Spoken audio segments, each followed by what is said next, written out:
जय शिवराय. 3 पुजाऱ्यांनी मिळून एका मुलीचा बलात्कार केला, तेही मंदिरात.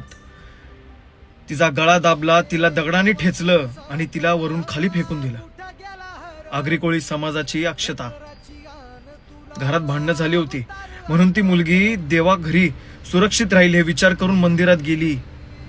त्या मंदिरामध्ये त्या पुजाऱ्यांनी ती एक रात्र राहिली, त्याचाच फायदा उचलला. त्यांनी तिला चायमध्ये गुंगीचं औषध टाकून तिला बेशुद्ध केलं. त्या तिघा नराधमांनी तिच्यावरती अत्याचार केला, तिच्यावर बलात्कार केला. ती उठली, जागी झाली, ती ओरडू लागली. त्या लोकांनी तिचा गळा दाबला, तिला दगडाने ठेचलं आणि तिला वरून खाली फेकून दिलं. बेलापूरच्या जवळ तिचा मृतदेह भेटला. पोलीस प्रशासनाने आता गप्प बसू नका, लोकांनी गप्प बसू नका. आज ती होती, उद्या आपल्या आया बहिणी असतील. हे असे न्यूज भरपूर असतात, पण आपल्याला दाबले जातात, आपल्यापर्यंत पोहोचत नाहीत.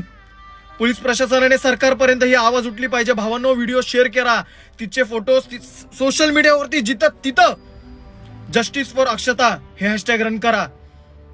तिच्यासारख्या अशा अनेक भगिनी असतील जिला त्रास होतील. फ्युचरमध्ये नाही झाला पाहिजे तो त्रास, म्हणून आपल्याला आता एकत्रित यावं लागेल. कॅन्डल मार्च करून काय होणार नाही. भावांनो, तिच्या नावाचं हॅशटॅग रन करा. तुम्ही तिचे फोटोज व्हिडिओ स्टोरीला टाका आणि शेअर करा, व्हायरल करा.